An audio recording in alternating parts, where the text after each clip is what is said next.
Afternoon. Discombobulated here. I wanted to talk about the bird situation.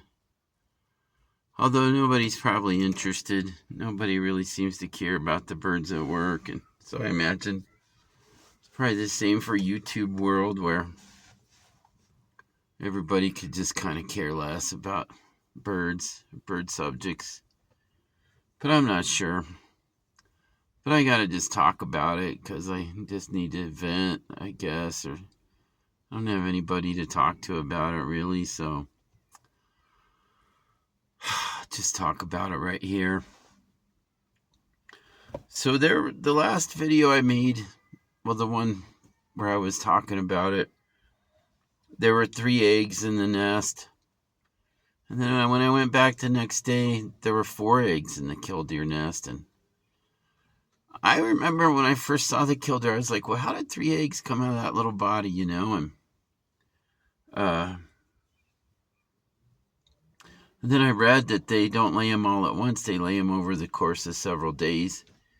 And then one fascinating fact is that the eggs don't start developing until the last one's laid, so that they'll all hatch at once. And I was just wondering, well, how do the eggs know how far along the other egg is, and how there's some kind of like communication there that maybe happens with chemicals in the parent or something. But that's kind of fascinating that Mother Nature assures that the eggs will all hatch at once, and so things were kind of going okay. I surrounded him with that tape, which was kind of protected him from the work that was going on there. And then I was like, well, as the day for the dog opening gets closer, I'll build a fence around him and I'll do that, and well, so then I guess, was it yesterday? It was Monday. What is today? I don't know. But anyways, I went into work and my boss, my supervisor, Johnny, asked me how I was doing. And I was like, good. I don't know. I'm a little disgruntled already this morning. He was like, what's up? I was like, just worried about the birds, And he was like, well, I hate to burst your bubble, but I stopped by the park this morning and there was a big flood there last night. And I remember that we were having a storm. Like the vent in my camper was making noise. I woke up. I was like, what the hell's going on with the vent, But I was real tired and groggy, so I just went back to sleep. But so then when we went to the park, that's when I realized that not only had it hailed and flooded and was like super windy. And then because this area is like in a catch basin where a lot of things drain to, a whole bunch of water just came and just flooded the area out, and it went up over the eggs, I'd say, by a couple inches, or at least an inch. I don't even know for how long, because they were like kind of right on the edge on like a flat area, but I have a feeling it was maybe for at least 3 or 4 hours, maybe as much as 6 or 7 hours, or before things subsided. And then I realized, like, I was like, it smelled like oil really bad. It was like, what? Like industrial, like petrochemically. And I was like, what is going on with that? And then I noticed that on the far shore, there was like all this oily looking area. And what it was grass clippings from when I mowed the lawn that were down in that swale. When it flooded out, they rose to the top. And then because the oil floats to the top, the oil got attached or mixed in with all those grass clippings. And then luckily, the wind was blowing that way, which blew them away from the killdeer eggs, but blew that mix of grass clippings and oil over to that other side. And then when the water subsided, it left that oily mess over there on that shore, luckily, and not where the killdeer eggs were. But so the other thing that I noticed about the killdeer eggs is that there was only 2, and I was like, well, how in the fuck does that happen? Like what happened to the 2? Because eggs don't float, and if 2 were there, where were the other 2? And that still kind of remains a mystery. But I did read that if something happens to the eggs, that that the killdeer will carry them away from the nest so they don't leave a scent that will attract predators. So I'm figuring maybe some hail, maybe, penetrated the shell, or uh, it's hard to imagine. If it was real windy, maybe it bounced around on the rocks a little bit, or a rock washed onto it.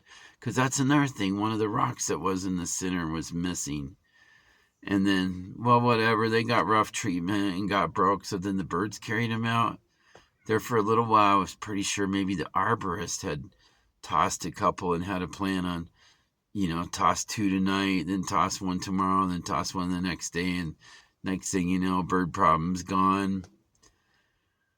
I still sort of suspect that, but the storm really threw like a wrench into everything, and so then there was this talk of we didn't know if the eggs would be viable or not because their exposure to the cold and everything that had happened. And so when the call did get made finally to the DNR, the lady, I don't even know if this conversation was true, but I guess the lady said, well, it's doubtful that they're viable now because they, were exposed to the cold or the weather or whatever. And so then there was this thing like, well, maybe those eggs aren't good anymore. And but then we were still going to go ahead and put a fence around them as though they were good. But when I saw what happened and I saw the condition of everything there, it just kind of blew my mind. And I was like, I can't even deal with this bird situation anymore with the eggs and worrying about the eggs and trying to get people to do something about it and fighting the system and maybe losing my job. And, it's kind of put me in a weird spot. There's some people that I work with who, there was one guy who told me today he doesn't care about the duck eggs or the ducks or the killdeer or the killdeer eggs. And I was just like, wow. I mean, I kind of suspected that about him, but it was still a little shocking to hear him say it, And then there was another guy. We were having a safety meeting this morning, and the big boss, he was talking about, how we need to protect each other as workers and protect our own safety, and also that we're about, protecting those killdeer. And he mentioned the killdeer a few times, and then one guy talked about just shooting them with an airsoft gun. And I'm not sure what an airsoft gun is. I don't have the money to get into airsoft, whatever it's about, but it doesn't sound good, and he wasn't really joking. I think he meant it. I mean, it was supposed to be a joke, but it was like a truthful joke, and so the kind of guys I work with, it's just a pain in their ass, and I don't even know why they would rather have the dog park open than the birds to have a successful hatch. I don't know what's in it for them, to be against wildlife. It's not like we're going to get paid or anybody's going to get a bonus or that we don't have work because we're not going to open the dog park because the birds. So it's just, I just can't stand that thinking. And it kind of makes me mad at God too, because I feel like, why does God give these guys good jobs and positions when they're men who don't even care about the environment or animals, And then even the arborist, who's like my supervisor, who doesn't really care, I'm sure she's making 4 times as much as I am at work, and her life seems to be sailing along, but she's not a friend of the birds, so I'm just kind of, I don't understand why Jesus doesn't look out for people that looks out for animals and people that don't care about animals and kill deer, and why he doesn't just keep them in the poorhouse, Well, anyways, so, and then the other thing, I know I made that video this morning, which is really out of focus. My phone's just a total piece of shit now. I don't know what's happened with the back camera, the focusing. The front camera doesn't work good either, but I got a new phone, but I got to figure out how to use it and how to change my SIM card, and I need to clean. I tried to unwrap it a little bit, and right away the first thing I did, I was going to unwrap it. As I started to open the box, it fell right out onto the floor. So my brand new phone, the first thing I experienced before I even touched it, right onto the floor. And then I made the mistake of kind of opening it, and I got cat hairs all over it, and I got a couple of fingerprints. and I hadn't even put that screen protector on, so that was like super frustrating. I was like, why did I open it here? Because I already knew I shouldn't open it in the camper. It was gonna get at least hairy before I put the screen protector on, but I actually put fingerprints on it right away too, so now I gotta figure out how to clean it. Well, I'm getting all sidetracked. So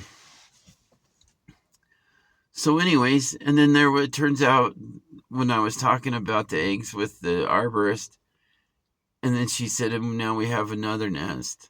And I was like, what? I thought it was like killdeer, but she was like, no, you want to come look? And I went over there, and oh, I know why. I was talking about that video because I did a crappy video this morning that showed that other nest, and it was full of duck eggs, and I think I've seen that duck at a different park not too far away. I would see it when I was going in the morning, and she seemed like she was like lost, and I was like, where? Because there's no water nearby or anything. And then I was seeing her every morning, and then all of a sudden I wasn't seeing her anymore. And I remember telling Johnny, I was like, hey, I wonder what happened to that duck. Well, I'm pretty sure that she moved down to that other park. She found that spot because it was kind of secluded. It was all fenced off. Nothing was roaming around in there. And so she probably thought she found a sweet spot to make a nest. And so she did. And so then, then they decided they wanted me to. I had sort of given up when I saw the storm damage and the 2 eggs were missing. I just was like, I don't even want to think about this anymore. And I don't know if the eggs survived and if they got too cold or. And then I was like, oh man, here I went and put my job on the line and made an ass of myself. And then now this storm comes along and just fucks everything up. And I should have just kept my mouth shut. If the result was just going to be like their eggs destruction and well, anyway, so now this story's getting all messed up and convoluted again. I apologize for that, but I'm just like real scatterbrained tonight, and this whole thing's just got me so fucked up feeling. It's really fucked up feeling.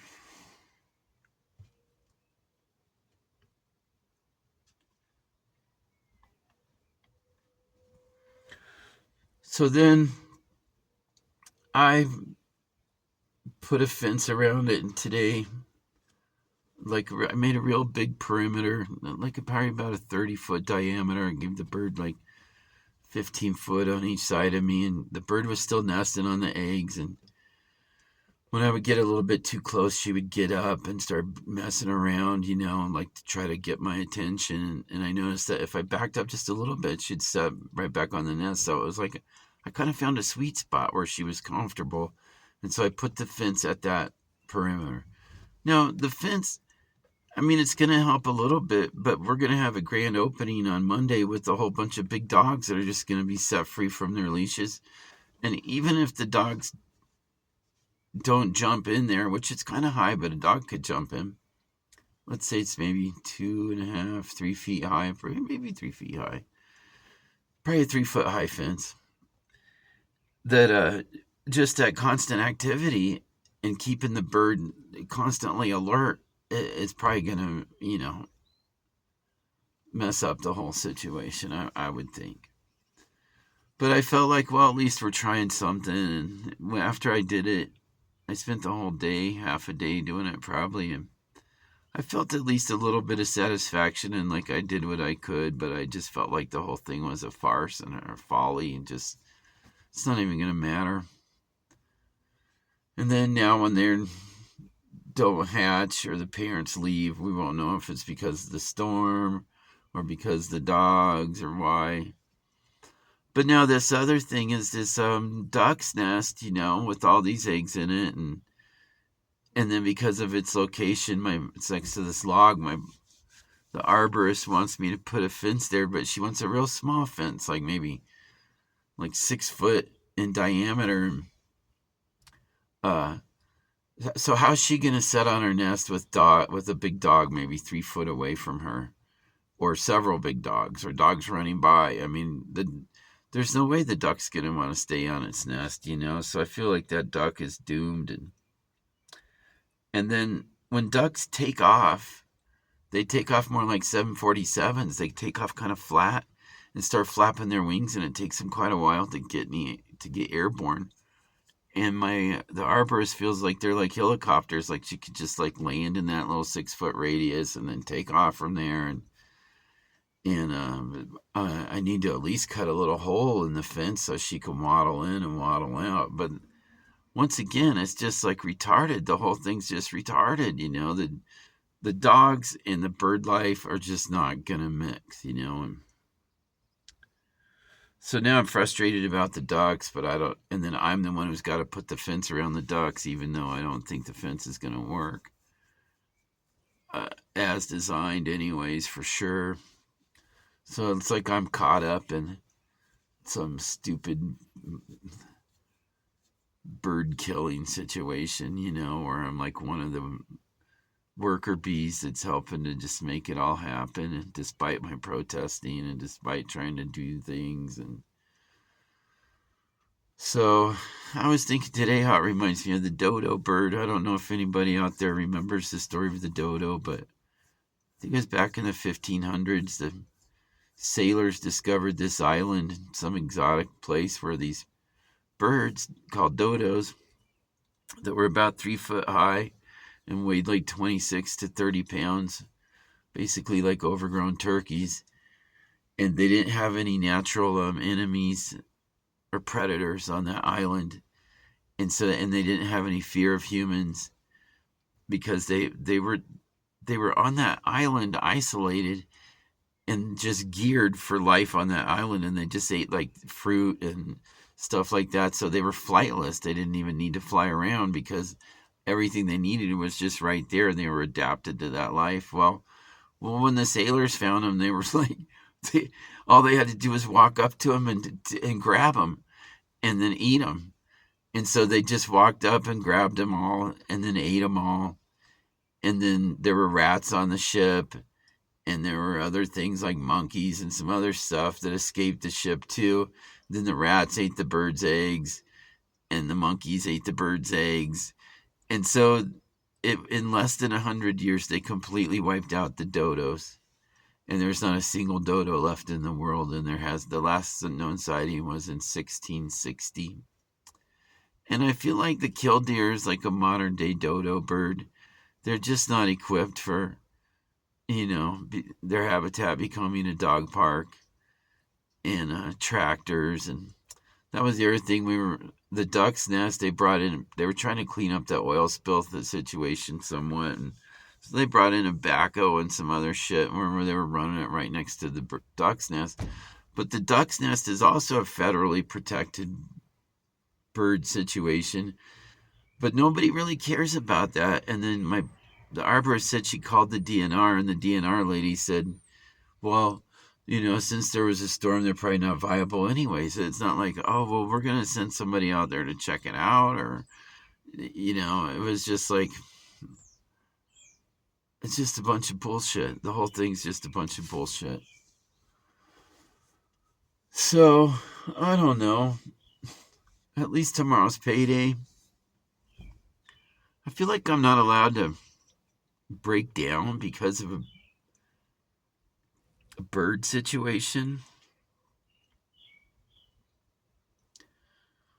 But I just feel like it's the whole life situation, how like the whole world is just getting like mowed over and developed, and all the wildlife and the creatures are just, nobody cares about them. And it just makes me super sad feeling, like extremely sad feeling. And in this case, frustrated, and just seeing people's attitudes, and it's just kind of hard to fathom it. It reminds me also of that movie Jaws, where like, Sheriff Brody wants to try to keep the beaches and everything from getting open because he doesn't want anybody to get eaten by the shark, Jaws. But the mayor and the business people in the town, they don't care, and they just think Sheriff Brody's crazy, and they want the beaches open, and it's kind of like that. Like, I'm like Sheriff Brody, and I want to keep the dog park closed till the birds' eggs hatch, and the mayor and the Parks and Rec department higher ups just think I'm crazy and don't want to stop the progress of the bird park. So they're going to make sure the bird park goes on, and they're going to make sure that the eggs aren't viable, even if they were. And then the duck eggs, they weren't. They looked fine. I don't know how long they had been there or anything, but I'm positive that the duck's not going to make it. The duck won't be able to just stay there, So I don't know. I don't know. I have to just. I kind of tried to pray a lot about it, but it didn't seem to help. Like I said, I was feeling more like angry at God. And it just makes me so certain that God really doesn't have a hand in things. He's not really helping out. I mean, he does in a weird way, I think, sometimes, but just when I start to believe, like I kind of did that when the arborist told me I could rope him off, and I was like, okay, thank you, Jesus, and blah, blah, blah. But now it's like, oh, all that's out the window, so I'm not sure if I should be thanking Jesus, but I don't want to turn my back on him either. I just wish he would, like, appear, and, like, tell somebody, maybe appear at my boss's foot of their bed tonight in an apparition and be like, don't open the dog park. Don't kill the bird eggs. Take care of them, but I think I'm losing my mind. I'm pretty sure I'm losing my mind. But tomorrow's payday. I at least got that going for me. I'm just going to try to relax. I'm going to go to work tomorrow and just try to do what I'm supposed to do there. Make it through the day. And I guess just try to do everything one day at a time, like 1 hour at a time, and just try not to lose my mind. Hey, here comes Houdini. He's going to make an appearance. Houdini got caught in the fan belt of the truck one time, and